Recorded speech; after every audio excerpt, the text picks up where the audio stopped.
Anime Land uz taqdim etadi. Yolg'izlikda daraja ko'tarish 131-bob. Ovchilar gildiyasi a'zolari u yerga kirgandan keyin 1 soat o'tib ketdi. U yerda nima bo'lyapti? Agar biz ham u yerga kirsak, qo'rqamanki keyin sog' qolmaymiz. Qaranglar, ular qaytishyapti. Bizning yurtimizning eng kuchli gildiyasining eng kuchli a'zolari shunaqa ahvoldami? Ha, u yerda nima bo'ldi o'zi? Sizlar Bravo gildiyasining a'zolarimisiz? Bizga o'lganlarning jasadlarini tashishga yordam bera olasizlarmi? O'lganlar? Ha, albatta. U yaratuvchining haqiqiy tanasi emasga o'xshaydi. U qayerdadir boshqa joyda joylashgan. Men shunaqa qilib savollarimga javob topa olmadim. Lekin u shunda ham menga nimadir gapirishga urinmagan edi. Deyarli 20 ta baland darajali ovchilar halok bo'ldi. U yerda nima bo'lganini tasavvur qilishga qo'rqaman. Agar bu mahluqlar tashqariga chiqsa, ovchi Sun Jinvu, nahotki siz yolg'iz ularga qarshi tura oldingiz? Men Bravo gildiyasiga tashkilotga ikkilik yer osti ochilganligi haqida xabar berishni aytgan bo'lsam ham, kimdir rostdan ham yordamga kelishini o'ylamagan edim. Natijada shuncha odamlar o'ldi. Biz faqat sizni tekshiruv otryadi a'zolari va ovchilar gildiyasi sababli tirik qoldik. Bizning bo'limimiz S darajali ovchilarning barcha harakatlarini kuzatib bordi. Bu men ovchilar gildiyasidan yordam so'rashga qaror qilgan. Va mana hammasi nimaga o'zgargani. Ovchi Sun Jinvu, siz qayerdan bu yerda ikkilik yer osti ochilganligini bildingiz? U meni shu yerga chaqirdi. Chaqirdi? Ha, menga shu yerda bo'lishi kerakligi haqida xabar keldi. Bergan xabarni ko'rsata olasizmi? Afsuski yo'q. U meni boshimda. Uni faqat men ko'ra olaman. Uni hazillashayotganiga ishonchim komil emas. Axir shuncha odam halok bo'ldi. Uni tushunish juda qiyin. Ha, albatta. Men balki biroz charchagandurman. Ovchi Sun Jinvu! Ovchi Sun Jinvu!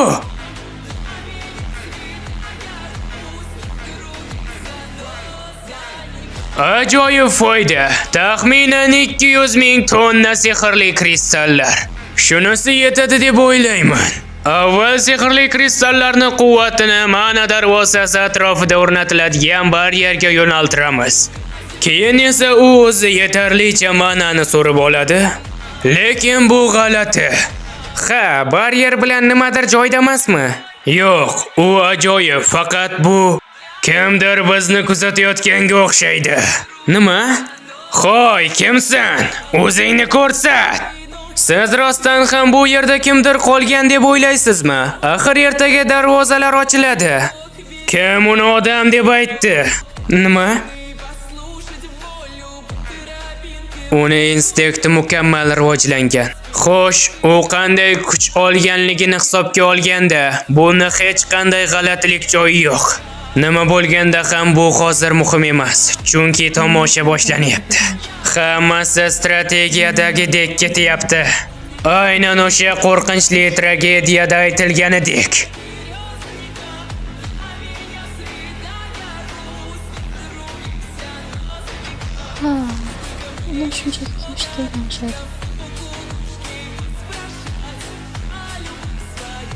Agar Yuri olov o'lsa, ular hech bo'lmasa jangga tayyorlanayotgan ovchilarga bir oz vaqt yutishadi.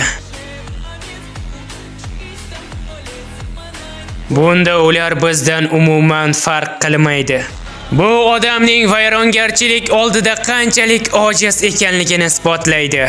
Ajoyib, shunchaki g'aroyib. Agar hammasi reja bo'yicha aniq ketsa, unda men o'zim ham darvozani tozalay olaman. Zo'r bo'lgan bo'lardi agar men S darajali darvozani yolg'iz tozalay olgan odam deb atashsa.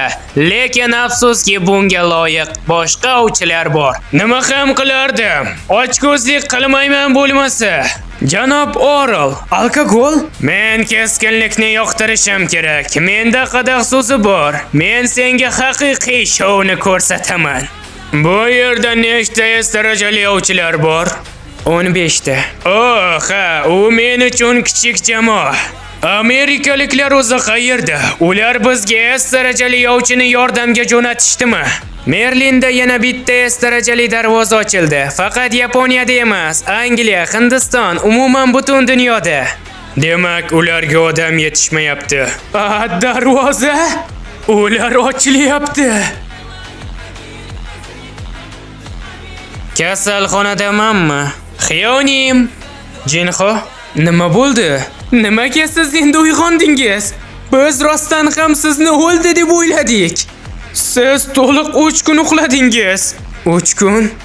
Ha, men juda xavotirlandim, Xiyonim.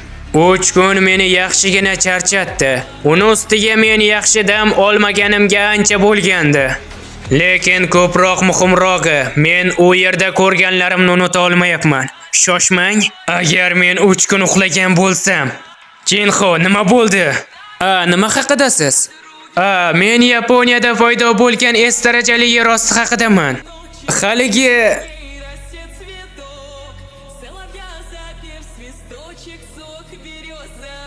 devlar, nimaga darvozadan odatda A darajadan yuqori yer osti xo'jayini chiqyapti? Hujum qiling.